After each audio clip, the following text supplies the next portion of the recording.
Well, brethren, welcome to you all again, and thank you very much for joining us here today. It's wonderful to see everybody on here, and a special welcome to our new members and those from abroad. I know time is such that it's either early morning or late evening for most of you. So thank you very much for joining us today. As always, we're giving away 2 of our bespoke Freemasons Without Borders mugs.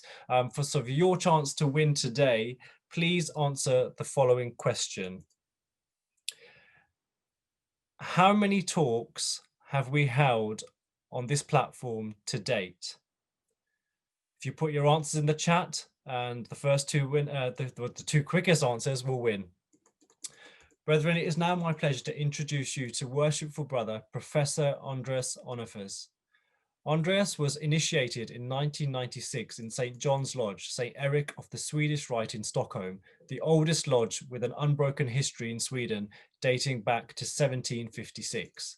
Having moved to southern Sweden to study intellectual history, Andreas joined Aiken Malamus, where he became an orator, an office in the Swedish Rite, participating in the initiation rituals and elaborating Masonic symbols and legends in talks.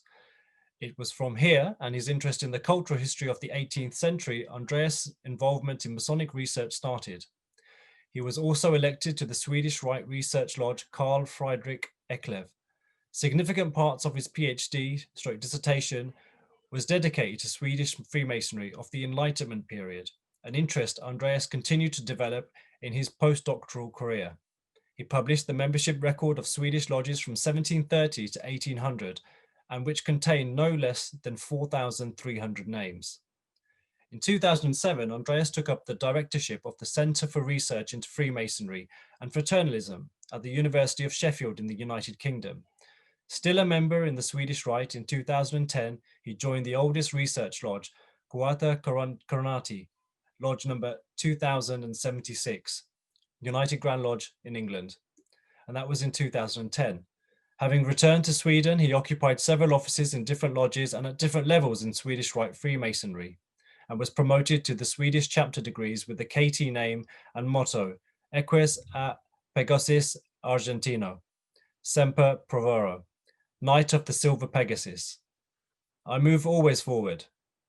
Due to his university career as professor, Andreas' main activity has been in QC Lodge, where he consecutively served as junior warden, senior warden, and worshipful master from 2019 to 2020, an office he again occupies in 2020 to 21 due to the ongoing pandemic.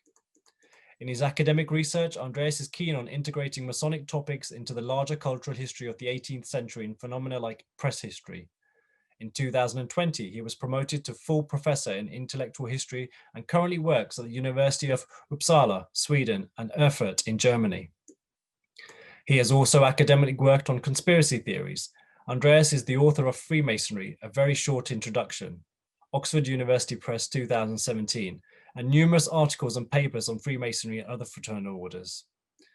Outside academia and Freemasonry, Andreas shares most of his time with his fiancée Tia, who's an artist and thinker, and his cat, Schwartz. He enjoys visiting the countryside of Sweden, a place that has been within the family since the middle of the 19th century. Other passions include international travel and cultural life, in particular art exhibitions and museums. Andreas is also a member of the Swedish Territorial Army and serves as an intelligence officer. Professor Andreas Önnerfors, the virtual floor is yours. Thank you so much for that very great introduction, Brother Amit. I'm very delighted and happy that I'm able to talk to you tonight. I hope you can hear me. If you tell me if there are any glitches or so, I can always turn back and restate what or rephrase what I've been saying before. So please let me know if there are any issues. I will now start sharing my screen the presentation with you. I've called my presentation for tonight the Swedish Rite Ideas, Tradition and Future. And the point with that is that we can address a number of questions. As you heard from Amit's presentation, I'm mostly into the history of the Swedish Rite, but I'm also happy to talk about the ideas behind it, the traditions that we have in our Rite. I also should mention that what I'm presenting here tonight is assembled from different open sources and in archives throughout Europe. And some of the stuff you see here today, unless you haven't heard me speaking about this topic before, is very rare to find, and you most likely will see it for the first time here tonight. For instance, the very image I'm showing you on my title page, which is from a minute book in the North German city of Rostock. And I will come back to this very peculiar image that already tells us something about the Swedish Rite. So this lecture will have different parts. I will first give a quick definition of the Swedish Rite. I will talk quite a lot about the historical background and the dissemination, its degree structure and meaning.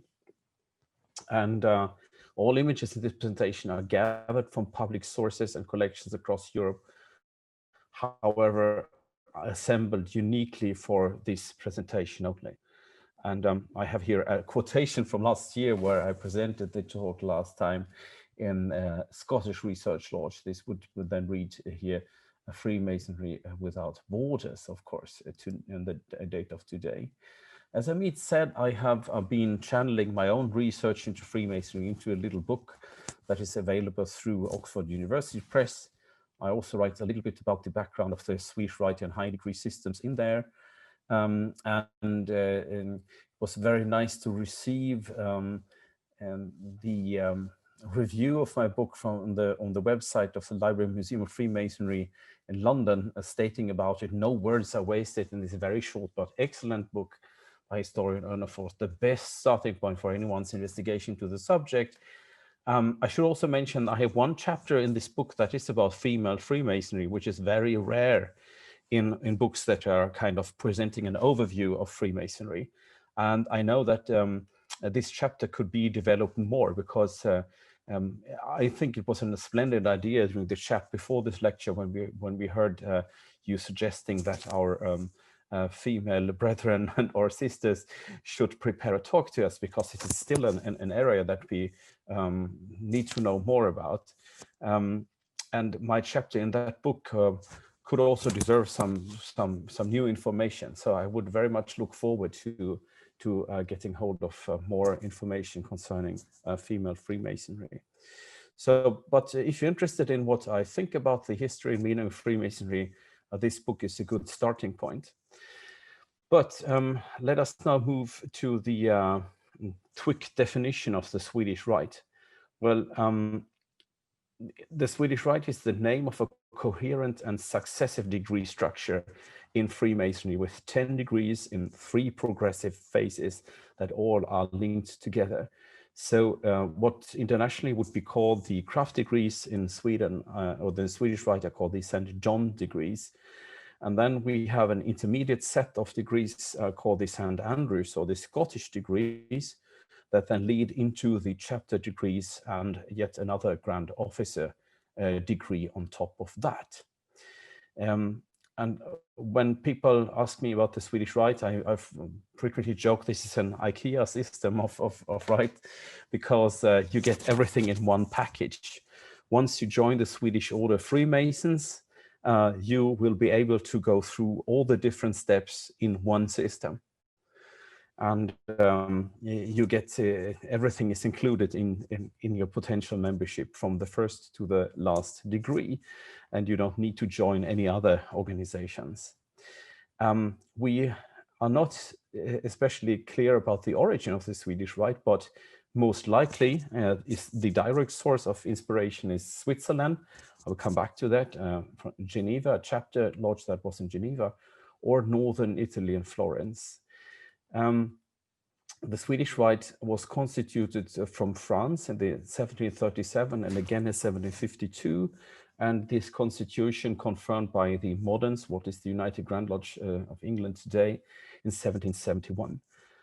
The Swedish Rite is principally unchanged since 1800 and is in place in its central features since 1760. It requires Christian denomination for membership, and it is practiced in the Scandinavian countries and in a variety also in Germany, and from Germany in extension also in other countries, because the Germans have been active in establishing lodges outside Germany, working in their version of the Swedish Rite. To continue with a quick definition, every degree in the Swedish Rite is enacted in live performance with individual or with group initiations. So, for instance, as compared with the ancient accepted Scottish Rite, where some degrees only are performed on stage, now the Swedish Rite, the candidate goes through all the degrees from the 1st to the 10th. Either in an individual initiation or together with others. And on average, it takes 1 to 2 years to go through each individual degree, which you then can count then, if you are a regular member of the lodge, it would take you between 10 and 20 years to go from the first to the last degree. Worship masters are elected on a 5 or actually 6-year term, and there's no automatic progression of offices in the Swedish Rite. So once you join the lodge and once you become an officer, it's not natural that you move into the chair. So the position of the worshipful master allows the worshipful master to actually serve on a perspective that is strategic rather than operational. In the Knights Templar degree, which is the 8th degree in Sweden, every member chooses a shield with a symbol, motto, and name, and receives a ring, which I have showed to you on the image to the right. And I will come back to that a little bit later. We are counting 16,000 members in Sweden and parts of Finland that have a Swedish heritage, 8,000 in Denmark, 16,000 in Norway, 3,500 in Iceland, and about 3,500 in Germany. And they are working with their specific variety of the Swedish Rite. As you can imagine, the numbers in Germany would have been much higher if you wouldn't have had 2 totalitarian regimes completely crushing Freemasonry between 1933 and 1991. And if you want to place the Swedish Rite into some kind of comparison to other degree systems, this image will say you a little bit about it. And it is taken from a Finnish source, so I'm sorry that the names here are given in Swedish. But to the right, you can see the Swedish Rite and its degrees and what they do correspond to in other systems, and most importantly, ancient and accepted Scottish Rite, and Mark Masons and Red Cross of Constantine. And I would say the decisive comparison here is what is the Scottish Master's degree in the Swedish Rite, which is our 6th degree. That would correspond to the 18th degree in the ancient accepted Scottish Rite, or to the Royal Arch in other systems. We don't have the mark in the Swedish Rite, but that would correspond to something that we are doing here in the 4th or 5th. And these kinds of comparisons we could do back and forth, but just to give you one typical impression. And whereas then our chapter degrees are 7 to 10, and on our 8th degree is the Knights Templar degree. Yes, when I talk about the Swedish Rite and Scandinavia and its history, we have to take a couple of things into consideration. This is a map from 1808, and back then, Finland, or what is the national state of Finland today, was part of Sweden, which it was since the Middle Ages, actually. So Finland was a part of Sweden almost for 500 years. And Norway was a part, or belonged to, Denmark for a very long time. To make things complex, after 1814, after the Napoleonic Wars, Norway was in a political union with Sweden between 1814 and 1805. Denmark was, as I said before, united with Norway until 1814. Iceland was Danish until 1944. And then there was even a Swedish possession on German soil, Swedish dominion until 1815, Swedish Pomerania. So when we look into the development of Freemasonry in Scandinavia before 1815, we are basically looking at what happens in Denmark and what happens in Sweden. And these developments are interrelated. But just to give you a sense of that, we didn't have the 5 independent Nordic states back in time when I'm talking about that. First of all, about the foundations, the first initiation of Sweden took place in 1735, when Count Carl Gustaf Tessin, an ambassador, Rite, and politician, was initiated in this very building here, Stenbockska Palatset in Stockholm. And the warrant for the Swedish Lodge was issued 2 years later in Paris by the Jacobite Charles Radcliffe, countersigned by J. Moore, to a person called Carl Friedrich Eckleff, who was an ambassador and politician and the first Swedish Grand Master between 1760 and 1774. So you can see that his affiliation with Freemasonry dates back to 1737, but that he occupied his first term as a Swedish Grand Master from 1760 to 1774. And that is because of the fact that a proper Swedish Grand Lodge was not established before 1716. The first Swedish rules and regulations were also issued by Jacobite lodges in Paris in 1737 and were issued to Count Axel Vrede Sparre, as you can see here. And that is an interesting document because it basically, from the outset, provides the Swedish Freemasonry with a more distant Christian character, because the lodges of Jacobites in Paris, into which Swedish aristocrats had been initiated, were more of a Christian character.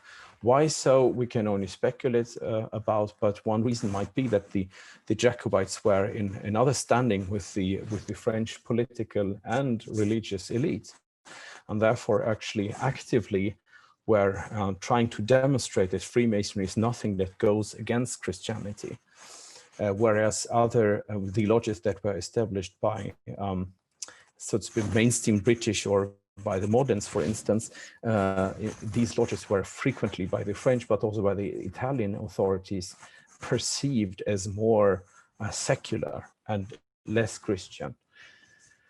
But anyway, in these first Swedish rules and regulations, there is a more pronounced Christian character of Freemasonry that is highlighted. 1 year later, we have the first Swedish news coverage of Freemasonry in a journal called Stockholms-Posten, which in parts is a translation of a French pamphlet called Relations Apologiques. I published a paper in AQC about that a couple of years ago. And it's a very positive article that only speaks well about Freemasonry, actually. The fascinating thing with the article is it traveled from what is Luxembourg today to Sweden within a couple of months. And it was also written together with some German newspaper articles. We have establishment of Masonic lodges in the 1740s in Sweden, and again with a Jacobite connection, because we have a Jacobite called James Keith, who was in the service of the Russian crown. And there was a small attempt of Sweden to fight a war against Russia in the early 1740s that failed. And as it was common at the time, there was an occupation army, a Russian occupation army in Sweden that Keith was the officer of. So he was the Russian occupation force was under Keith's command. And what happened basically that when Keith had his headquarters in and outside Stockholm, he opened Masonic lodges in Sweden because he functions as a provincial Grand Master of Russia. and he was assigned to that post by a relative. I think it was his brother, I'm not sure, it might have been a cousin, who at the time was the Grand Master of the Moderns, even back in England. So there are very interesting connections. James Keith later made an exceptional career as a military commander who eventually died in 1758 in the 7 Years' War as a high commander in Prussia under Frederick the Great. And he had an exceptional private life and was engaged in different fraternal orders. So he's definitely a character who is interesting to know more about, James Keith. What then happened in a couple of years later, that when we introduced a new dynasty to Sweden, and the new royal couple had their first child, Crown Prince Gustav, there was a medal struck by the Swedish Freemasons at that occasion that you can see down here, which has a Masonic imagery. And international media, what we would call international media today, were reporting about this event.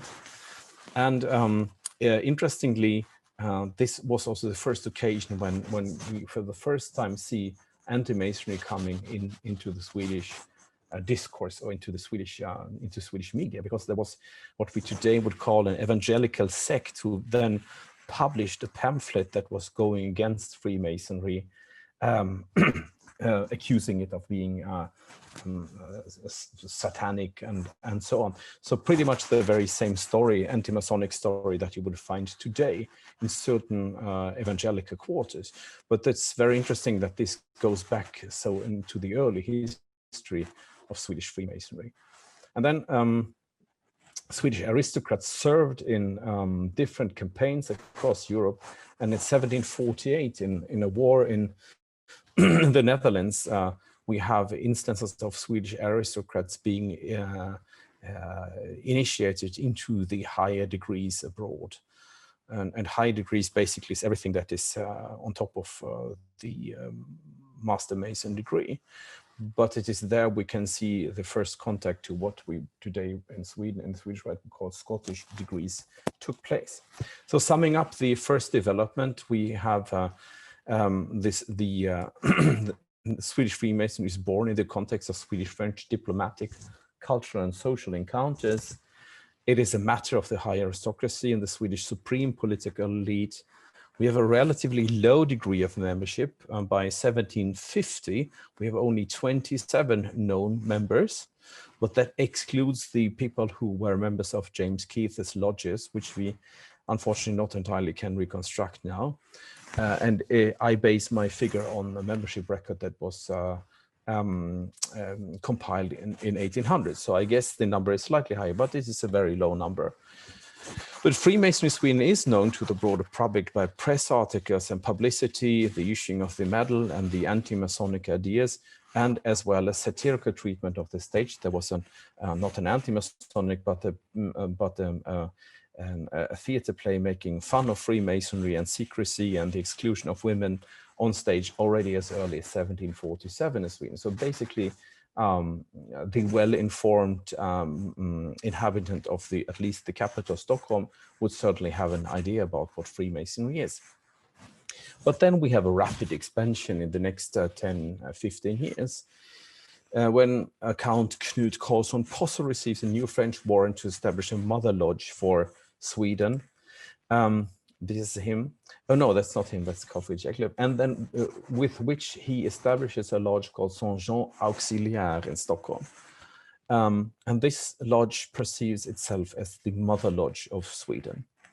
We have then also in 1753 a combination of publicity stunt and benevolence, which is the establishment of a Masonic orphanage in Stockholm, where the royal family is participated in its inauguration, which is very early. And then we have a lodge established in Gothenburg as the West Coast called Salmon à Trois Serrures, and the first lodge in higher degrees founded by Carl Friedrich Eckleff, and that's the gentleman you see on the picture, called L'Innocente. And it is that lodge that basically establishes the Swedish Rite as the Swedish Rite is still today. Because then we have the first establishment of a chapter degree, also by Carl Friedrich Eckleff, which is called l'Illuminé. And only after that, we have the formal establishment of the Grand Lodge of Sweden, organizing the craft lodges of Sweden. So we have a development where somebody brings in higher degree masonry into Sweden. We have the establishment of the first chapter degree, and then we have the establishment of the proper Grand Lodge of Sweden, as it would be in every other country, organizing the craft lodges. And the first lodge outside Sweden proper was then founded in 1761 during the 7 Years' War, the Swedish Army Lodge in Swedish Pomerania. This is its spectacular coat of arms that still is preserved. And this particular lodge was in existence until 1788. And to the right, you can see the warrant for the lodge called Zur Eintracht in Stralsund, also in Swedish Pomerania, which is a beautiful parchment preserved in an archive in Berlin today, which is a foundation of that lodge that then comes directly from Stockholm in this Swedish possession in Germany. So by 1760, the core ingredients of the Swedish Rite are in place. We have 3 separate divisions, but yet a coherent with an order of Knights Masons, with a potential progression between the different levels. And we have a nice Templar Freemason at the top of the system with chivalric and sacerdotal elements. That means people turn into knights and into priests. And this title page that was also on the first page of my presentation is taken from a minute book of a Templarian Clermont Rite in Rostock in Germany, 1761. And here you can see that idea expressed in one image. Here you can see the ordinary craft Freemasonry at the bottom of the system. We have the St. Andrews, Knights of St. Andrews degrees placed as intermediate degrees, and you have the order, the Knight Order of Jerusalem placed on the top of the degrees, connected with the Red Cross to the protection that is offered from heaven, as the motto says. And then you have the sacred tetragrammaton on top here as well. And by that also, it is clear that the Swedish Rite sorts or can be sorted into a certain family of higher degree systems that were around in Europe at the time. It is one of those degree systems where everything is offered in one system. But to continue with history, in the 1760s, Swedish Freemasonry has almost recruited 1,500 members with lodges in Sweden, what is Finland today in Germany. Then we have an episode between the 1765 and 1770 where an English diplomat called Tullman brought an English constitution and founded lodges in Stockholm and Gothenburg. He claimed that the Swedish Grand Lodge basically was illegitimate because it was established with French constitution and not from London. And then Scheffer, who I was talking about before, engaged in a very long conversation and correspondence with the Grand Lodge in London. And finally, they sort out that issue, and the Swedish constitution is accepted from the British or from the English side retrospectively. What is also important is that another higher degree system, that of strict observance, enters the stage of continental Freemasonry in 1764. And in connection with that, the Swedish Rite is already known as a system that is coherent and impressive. The Swedish Rite of Eckleff is spread to Germany in a German translation. And that's the pivotal moment when the Swedish Rite moves to Germany, so to speak, because then in 1770, what is still today called the German Große Landesloge der Freimaurer von Deutschland is established, working with the Eckleff Rite. Another important thing is that we have a Templarian clerical chapter lodge established in Wismar. And those of us who are interested in the links to Greece and to Russia, I can tell you that there is lots of things to fetch here in this development, because There are links by the man who established the lodge, Stark, to the Melesino rite that was practiced in Russia at the time. And the influence of that Templarian clerical chapter in Wismar, which at the time belonged to the Swedish realm, is impressive because it opens up towards a mystical interpretation of Christianity. Then in the 1770s, we have a consolidation. This gentleman is hugely important for our development. Is Duke Charles of Sudermania. He later on turned Charles the 13th, King of Sweden, between 1809, 1818, and Norway, 1814 to 1818. He was the Grand Master of Swedish Order of Freemasons for more than 4 decades, between 1774 and 1818. And as you can see him here portrayed on the image, this is Knight Templar Freemasonry at its best. There are many other details that we could point out on this spectacular portrait. But he had an idea, because the system of the strict observance was so powerful in German territories at the time. He was convinced that Sweden had something to win about to interfere into the affairs of strict observance. And there was actually a temporary alliance between Sweden and the strict observance, but finally split in 1780, 2 years before the convent of Wilhelmsbad, when the strict observance was disbanded. Because in 1780, Sweden unilaterally establishes a new province of the order, which they called themselves the 9th province, taken from the historical order of the Knights Templars, and it expands to the Russian realm. And this is the pattern that puts, let's see how many lodges there are. I think it was 14 Russian lodges under direct Swedish rule. So the attempt was basically, we're creating our own province, we're including the Russian realm into it. And that had the effect that we have at least then 14, if not more, lodges in the Russian realm working in the Swedish Rite, at least for a while. This is a beautiful and magnificent document, really. We have also another forms of dissemination that are more explained by the colonial trade and Swedish trading interests. We have an establishment of Swedish lodge in Canton in China called St. Elizabeth, where we have correspondence about its crest of arms here, and to Saint Barthélemy in the Caribbean, a tiny island in the Caribbean that was given to the Swedish king as a present. And we have the spectacular case of a lodge in the Caribbean being an ordinary lodge in the 9th province of the Swedish Order of Freemasons, and also called La Sudermanie, after the Grand Master Charles of Sudermania. And here is their seal. I have been working on both lodges and have published papers on them, if that is an aspect that interests you.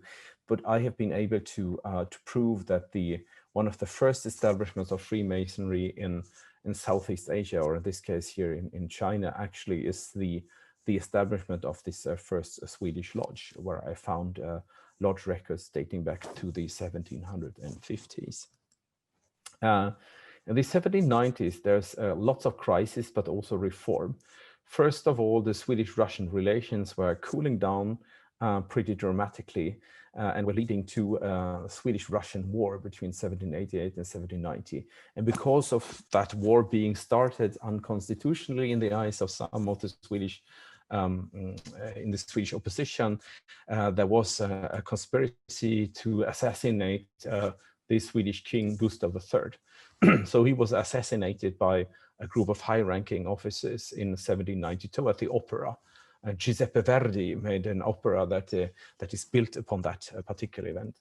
So between 1792 and 96, Duke Charles governs the country because of the fact that the son of Gustav III was underaged. But naturally, being the governor of the country, Duke Charles could turn less attention to Freemasonry. But once Gustav IV Adolf, as the son was called, was coming into age, Duke Charles again could devote his time to Freemasonry. And what he actually did was a major ritual organizational reform of the Swedish Rite in the last years of the 18th century into its current practice.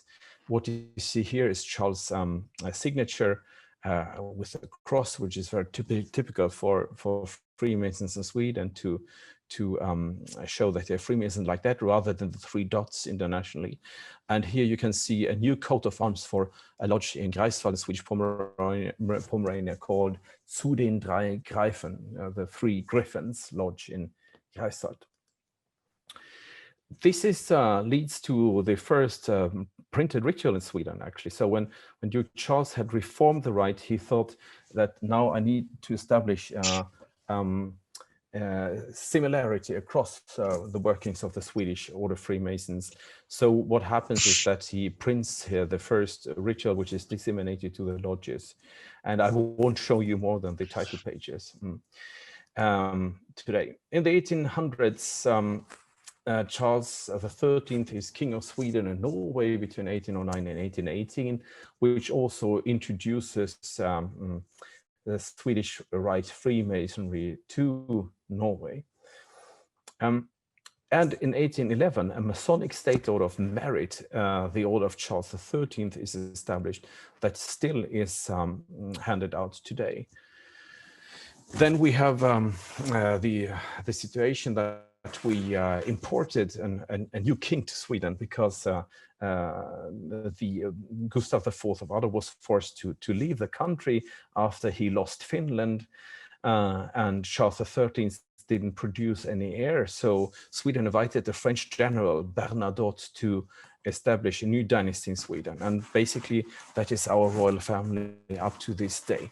So Charles XIV of Johan was the king of Sweden until the middle of the century. In the 1860s, the Swedish Rite is introduced to Denmark in a spirit of Scandinavianism. And Sweden and Norway were a political union, but the Norwegians were not particularly happy about it. And as in many other territories around the globe, independence of Freemasonry predates political independence.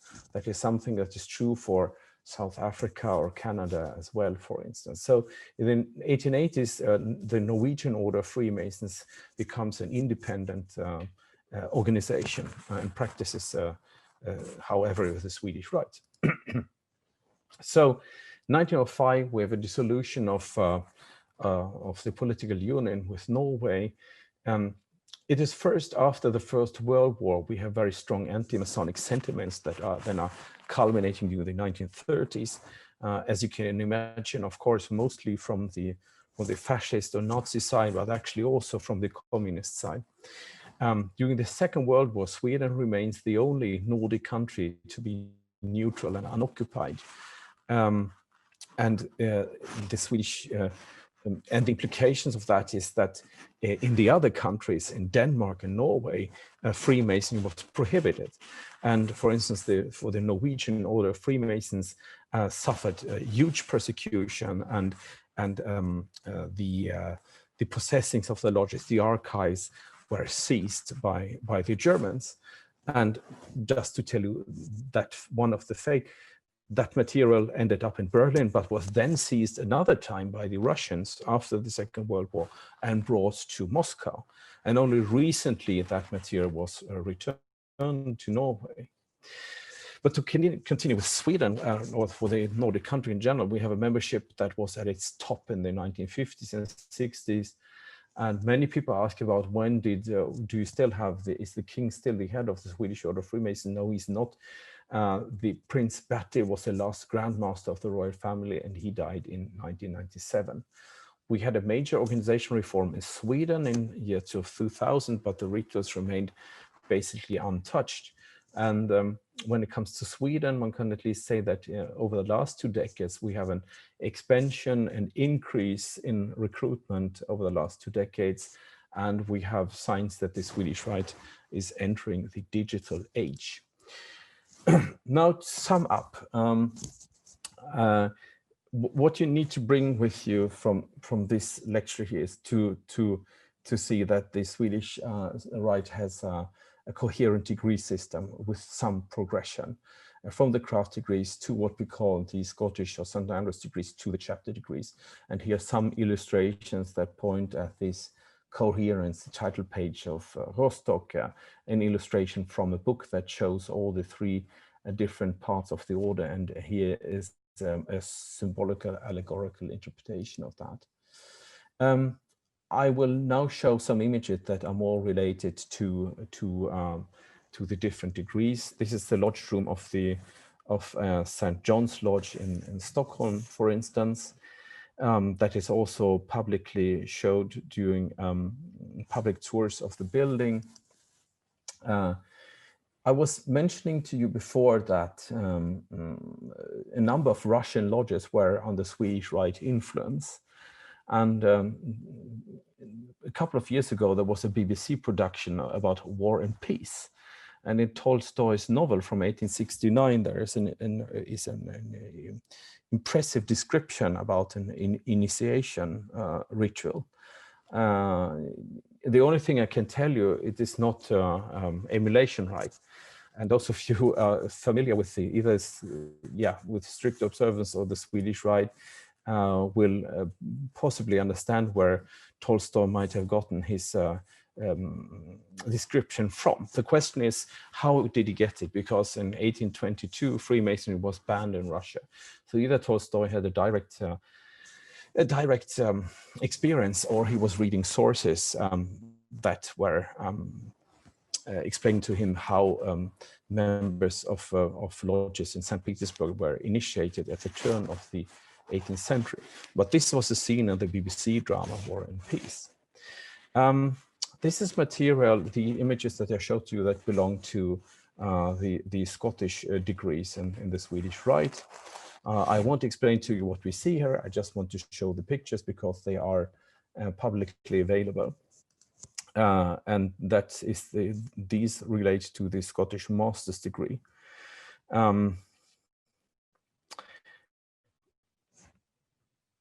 And the Scottish master's degree holds the key to all other higher degree developments, I would say. A couple of years ago, you might have heard about the Copiala manuscript. That was a manuscript in cipher that was decoded 10 years ago, which described Scottish Rite practice in Germany around 1745. And we have now been able to track down the actual date when we, for the first time, have a Scottish master's degree practice on European territory, which was in Berlin in the early 1740s. And the Swedish Rite definitely belongs to that family. Just to make a very short comparison, and I said that before, the Scottish master's degree is a Christian reinterpretation of the Royal Arch degree that is placed in the Temple of Jerusalem in the Middle Ages. Here is some interior design of the chapter degree, degree 7. And this is a drawing of a chapter in the Order of Freemasons by a Swedish Freemason called August Ehrensvärd that you can find in the Swedish National Museum. And again, I won't tell you if this is correct or not. I just say those of you who are familiar with Swedish Rite might see if it's correct or not. It's just a beautiful picture. And it might be that it well captures how it was when Carl August Ehrensvärd was doing this drawing in 1796. Right, I'm moving into the very last part of my presentation. I'm sure there might be many things to discuss. I was talking to you about our habit of choosing a motto and a symbol in the 8th degree. And for instance, in my case, I had to make a decision of how I would call myself. So I decided to choose a clear symbol first, or the Pegasus stands for education, inspiration, in Greece. And I like the idea of having it a silver color against the black background. So I chose the name Equus Argentio, which is the silver Pegasus. And then as a motto I chose, I always move forward in Latin. It's not a requirement to have it in Latin Sweden. And in 2020, I would say, or 2021, this is more an exception. Most of the Freemasons in Sweden are choosing Swedish names. But you also receive a ring as a symbol in the 8th Knights Templar degree with an inscription CDS. And in my lodge in southern Sweden, Malmö, we have a tradition that we can inherit rings from brothers who are deceased. So mine actually dates back to 1881. So I think that's a very nice tradition, because once I will pass away, the ring will return to the lodge and a new brother will pick it up. So we will start to create a true chain back in time, which actually the ring symbolizes. Is nothing that only has to do with myself as a brother, but something that is larger than that. Just to show you a little bit more about the splendor with which the Swedish Rite surrounds itself. This is the Swedish Constitution for Chapter Lodge, also in the 1780s. And here's more imagery from the St. Petersburg Chapter Lodge from 1780. As I told you before, Sweden was expanding into the Russian Empire. So these images were done and presumably also were practiced in that fashion in St. Petersburg at the time.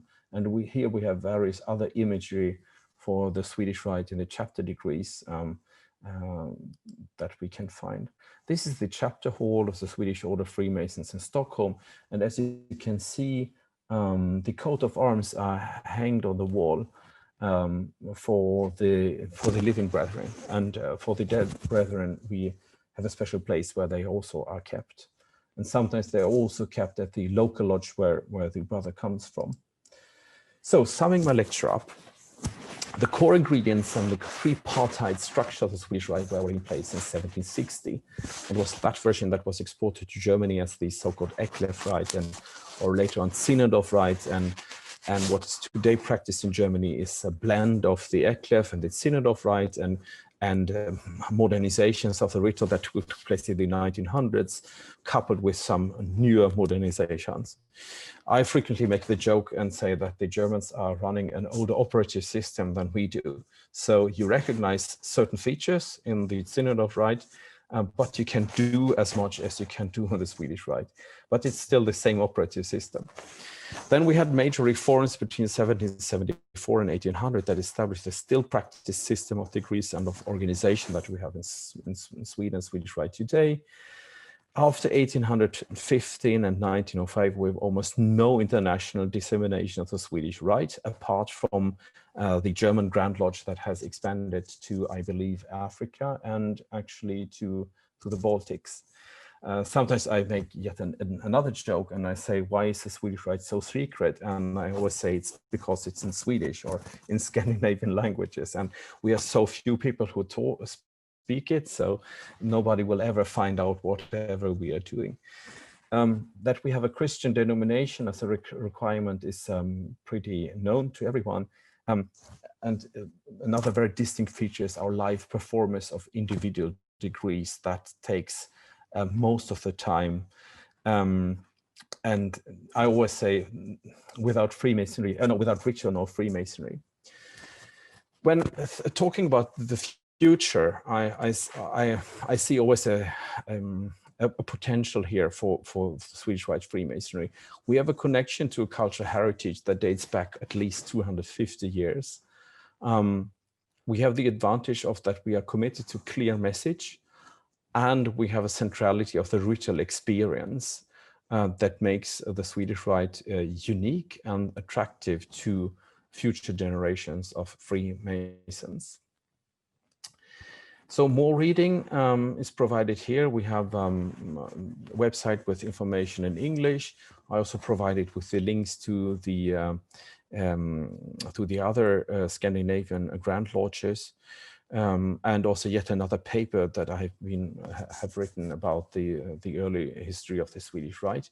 And recently, I also presented a talk about Masonic diplomacy in London around 1800, interactions between Swedish and English Freemasonry in times of crisis, which also will be my next publication for AQC, the yearbook of Quattro Coronati Lodge. So with that said, I have arrived at the end of my presentation. Hopefully I didn't speak too long, and now I can return the floor to Amit. Thank you very much. Andreas, thank you so much. A wonderful insight into the Swedish Rite there. As you can imagine, we have got many questions already pouring through, so I'm going to crack on with those. If we can first of all go to Dudley. Hi, Dudley. Hi, mate. Thank you, Andreas, for a fascinating presentation. You said that Knights Templar is the top of the orders. I was told many years ago that in Scandinavia, it was Red Cross of Constantine, and like America, it was by invitation only. Is this the case in perhaps another country in Scandinavia? Maybe. In Sweden, the Knights Templars degrees are, as I said, a natural progression of you being a member of the Swedish or Freemasons. So if you're a member, if you pay your dues, if you are reasonably interested, you will eventually be promoted to the Knights Templars degrees. And we don't have the Red Cross of Constantine in Sweden. However, you have it in Finland, because Finland as a national state after 1918 adopted Freemasonry from America. So they took in American style, I believe, web ritual craft degrees and the appendant Masonic bodies. So for Finland, what you're saying might be true, that they have the Red Cross of Constantine there. Yes. Thank you. It's not in Norway then? No? I don't think so, no. Not as I'm aware of. Okay, thank you. Thank you. Lovely. Thank you, Dudley. Next, could we go to Brother Philippe? Hi, Philippe. Hello, Amit. Worshipful brother Andreas, that was really a marvelous lecture. Thank you for that.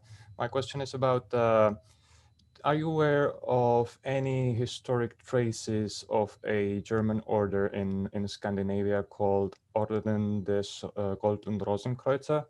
And the second part of the question would be, the Swedish Masonry today, are you aware of any trend of the membership upwards, downwards, or steady? Thank you.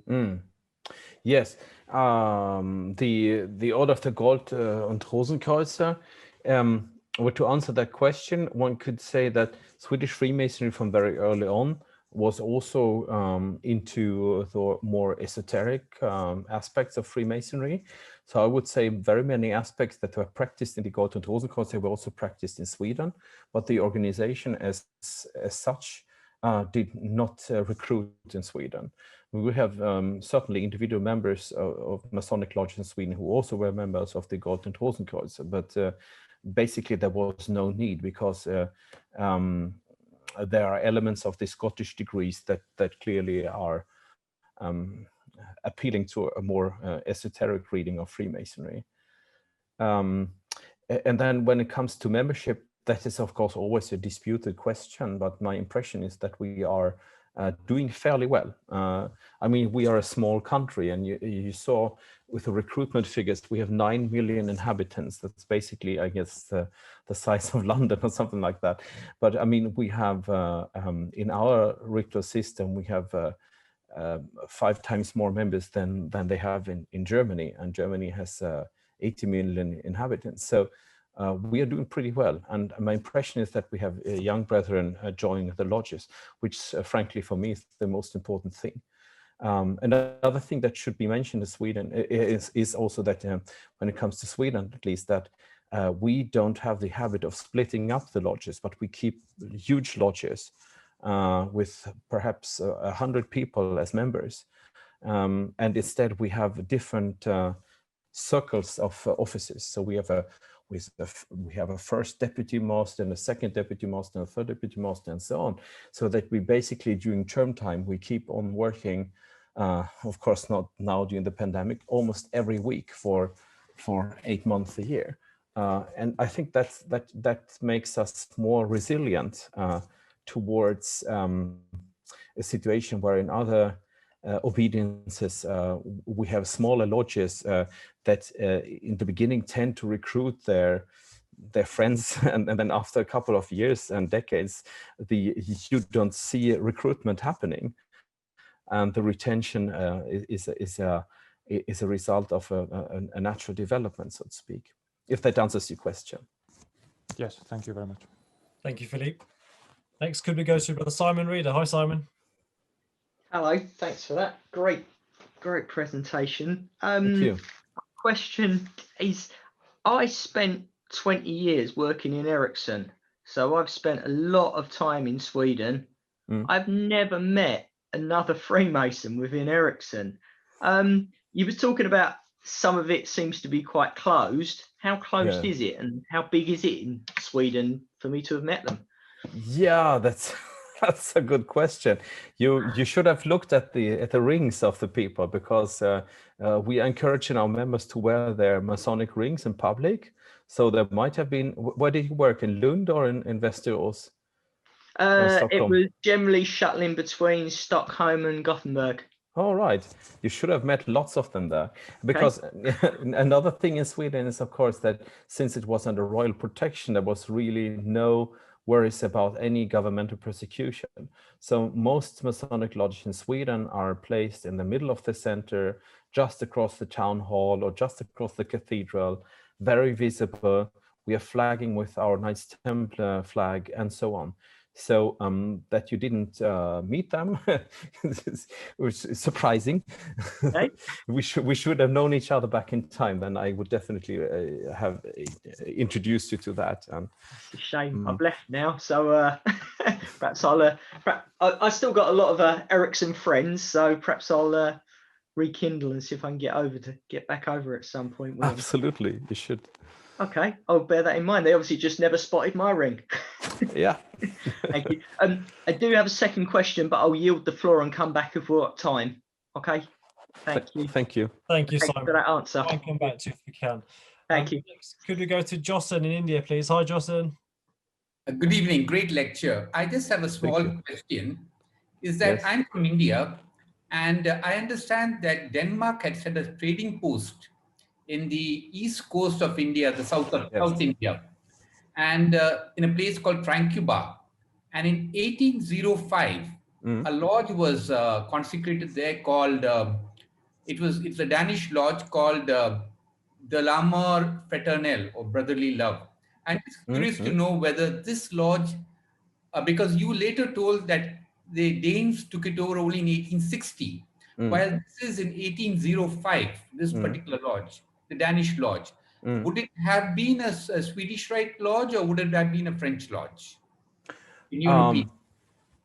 Back in the time, when you are asking when the lodge was established, they most certainly worked in some form of the rectified Scottish Rite, because that was the one practiced in Denmark at the time. If the lodge in Tranquebar was still under Denmark in the 1860s, then it would also have switched to the Swedish Rite, but I have never heard about that story. So we don't know. I don't know, but I can try to find out. But it's quite, because this is one of the oldest lodges set up in India, the Danish lodge, 1805. You know, it predates the Irish, the Scottish lodges. Yeah, very interesting. Thank you. Andreas, it looks like he's giving you some more research to do there. Absolutely. Wonderful. Thanks, Jocelyn. Could we go to Matthew Christmas next, please? Hi, Matthew. Hello there, Amy. Hello. Andreas, thank you. That was fantastic. I really enjoyed looking at the that lovely frontispiece you showed us from the minutes. But I'd like a bit of clarification, if I'm allowed to know. So you've obviously got your St Andrews degrees 4 to 6, and then you've got the chapter degrees 7 to 10. Yes. You talked about obviously there being knighthood degrees, which are I think are the chapter ones, but also priesthood degrees. Which ones would you say where does the knighthood degree start, and where do the priesthood type degrees start? Because we have those sorts of rituals in English Freemasonry, as you know, outside the craft. Yeah, well, first of all, we have a different treatment of if you belong, if you actually are an ordained priest in the Swedish Rite or not. So there is a clear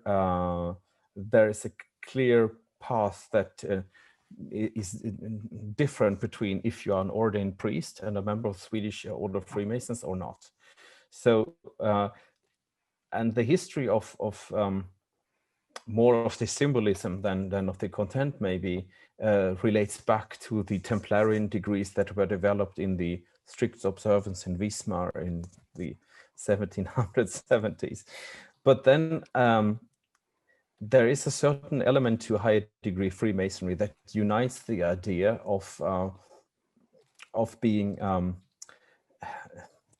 a lay priest and a knight at the same time, because that was the case in the Knights Templars as well.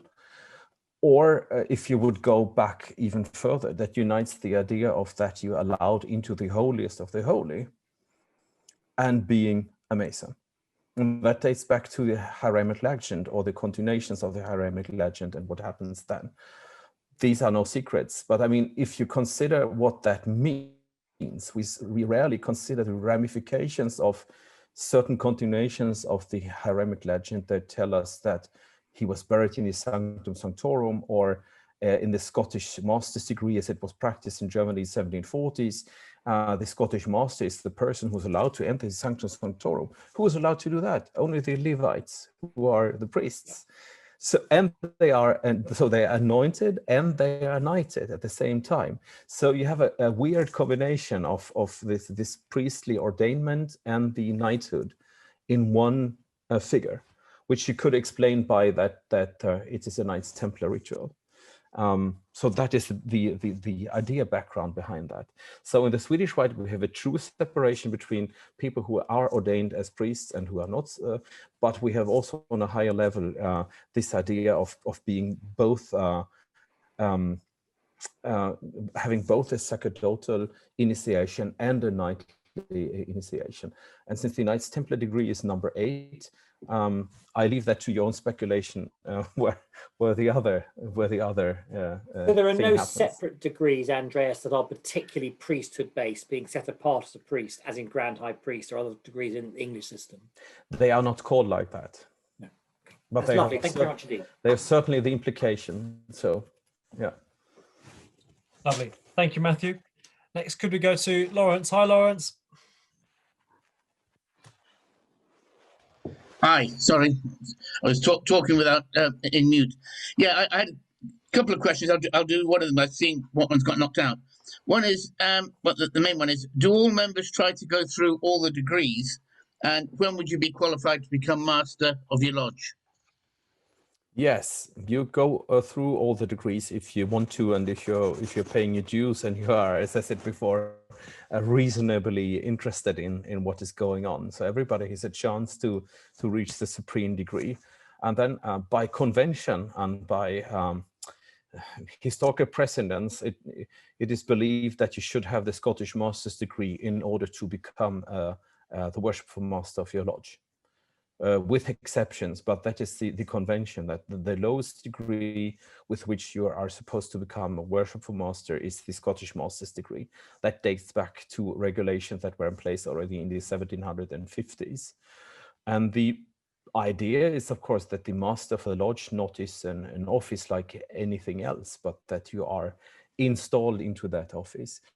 And if I may offer, of course, a theory is that to me the installation of a master in, let's say, emulation clearly is a rest of an installation, and to me the installation emulation has a clear connection to what happens in the Royal Arch as well.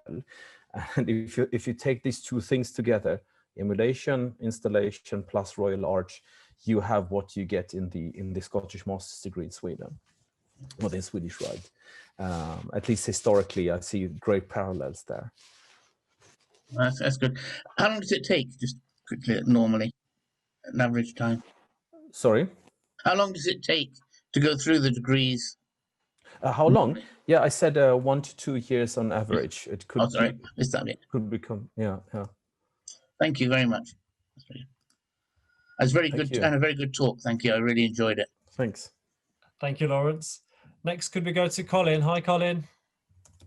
Hi, good afternoon, everybody.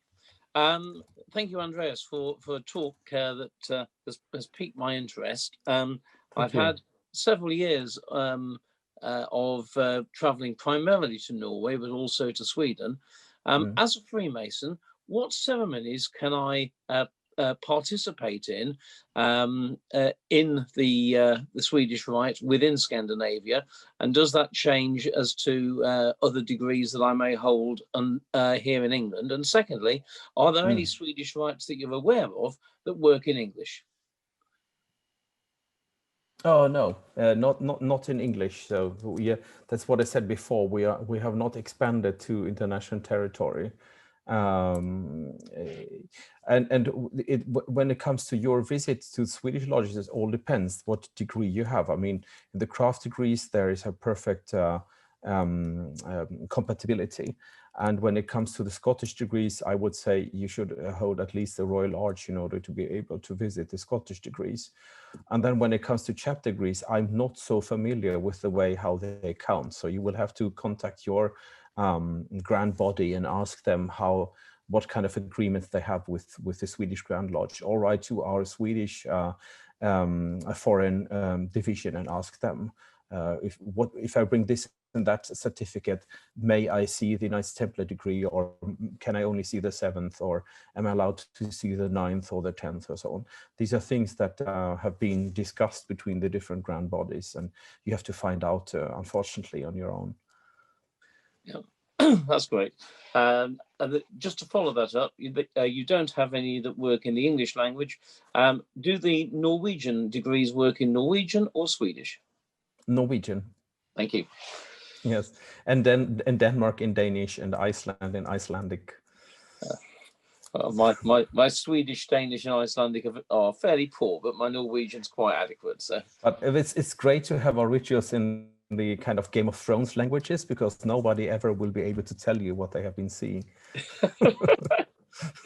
Thank you. Wonderful. Thank you, Colin.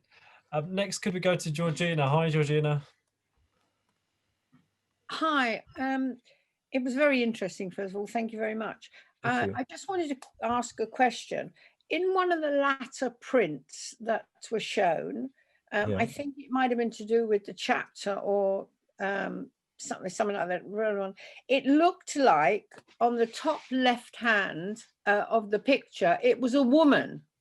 Oh, all right. If you can remember which one that was. Is there some significance? Because you don't have women in your... No, true. All right, yeah. And I'm looking now secretly on my presentation. I think it has to do more with the art history of the 18th century, that they were kind of drawing some figures with a very female look. Look really female. Top left. I agree. I see the picture you're referring to. You might be interested in the piece I wrote about the plan to establish a female branch of the strict observance, which also was a Knights Templar degree system, because there you have it's a most peculiar thing, because they had female knights in that ritual, and they were even allowed to wear a hat. And they were even allowed to hold a sword, you know. Oh, that's quite revolutionary, 1770s, you know. So that was pretty cool, actually. So one could have imagined that this picture would be an illustration of that. And I'm still hunting down pictures where we can see women wearing swords and hats in the 18th century. Because sorry, Andreas, if women could be in that degree of the knight, how would they get there? Do you know what I mean? They couldn't go straight in and become a knight. They would really have to progress. So at some point, I guess there must have been women in the order. Well, the strict observance were planning for a parallel system for women that would also end with a Knights Templar degree for women. And the Swedish Rite is more ambiguous about that, but I have not seen any.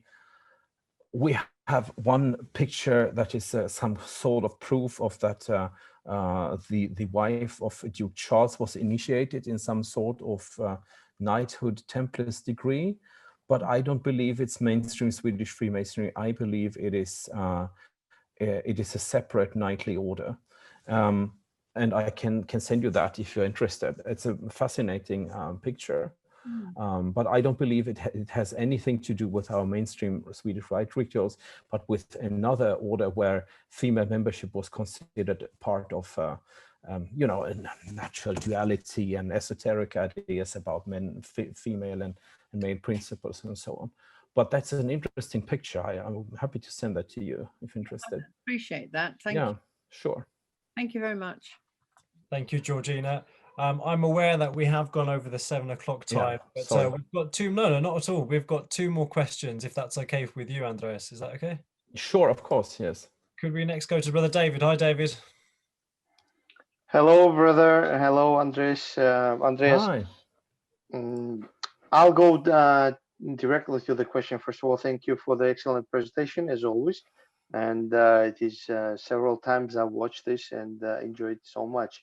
My question is regarding the 11th degree, which is there, I guess, like it is in Danish order as well. It is in Swedish as well.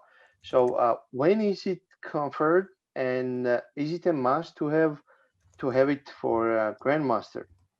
And is the number of 11th degree brethren limited? Yes. Yes, correct. Yes, we have also a Grand Officer and Grand Officer degree that goes beyond the 10th degree, which is limited in number to the circle of knight commanders of the order. But we are not supposed to know so much about it, so I actually cannot tell you so much about it either. But that is basically what would be the 33rd degree in the ancient accepted Scottish Rite would correspond to the 11th degree in Sweden. So the same principle behind that. Thank you. But it is not necessary for Grandmaster. Yes, it is. It has to be, because the Grandmaster can only be chosen among those who have the Knights Commander degree. Okay. Thank you. Lovely. Thank you, David. Before we go to our last question, actually, no, we'll go straight to Ted. Ted, hi, good afternoon, Ted. Good afternoon. Thank you for a very fascinating lecture. Did you say that St. Bart's still exists? The chapter in the lodge in St. Bart's still exists? Oh, no. Unfortunately not. No, that would have been great. No, the Swedish Lodge ceased to exist when Sweden was handing over the island to France again at the latest. We don't know so much about the development in the 19th century. I don't think there was any activity, but they were listed as a regular Swedish lodge until the 1860s. But as far as I know, the constitution was never withdrawn. So if you are in a position to claim that you want to establish a Swedish lodge in St. Bart's, you could go ahead, because I think it was not. I have your permission. Erased. Yeah, exactly. Thank you so much. Right. Yes. Thank you, Ted. Wonderful. Some excellent questions there, brethren. Thank you so much. First of all, can I just say thank you to Professor Andreas Önnerfors for giving us his time today and coming on and giving us such a wonderful talk, really educational. I think, I'm just having a look at the chats that are coming up on the screen here as much as I can. Perfect. Can I just have a quick follow-up, Amit? Of course, Ted.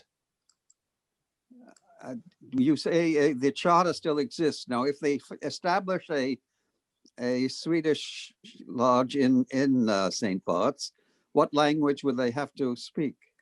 Oh, we have unfortunately the requirement that it has to work in Swedish. Mustn't be in Swedish. Okay. Yeah, so you have to take a Swedish course. I have to improve my Swedish. Indeed. Yeah, exactly. Ted, I would pay to see that happen. I'd love to do it. Again, Andreas, thank you so much. Brethren, the links that Andreas has kindly put up on the slides, I will be posting them onto our page for you all to have ease of access to. So don't worry about writing them down. All of the links I will ask Andreas to send to us, and we will post them on the group for you all to be able to use. Thank you. We had no winners today. Sadly, no one guessed the right question or the right answer to the question. So we're going to be moving that on to next week. We're delighted to welcome next week's speaker as Worshipful Brother Tristan Bullard. Tristan is the brains and the director behind Masonic films such as The Scottish King and Terra Masonica. Now, for those of you who have not seen the films yet, they are available to rent. However, Brother Tristan has very kindly provided us with the free access to the platform via Vimeo. What we'll do is we'll be posting out a link later on today or tomorrow morning that will give you access to Vimeo. It does take you to a site where it shows that you have to pay for it, but there is automatically a coupon code generated. You just click continue and you can download the movies for free. I do suggest and advise that you watch the movies before next week, as it'll be another interesting and fascinating talk.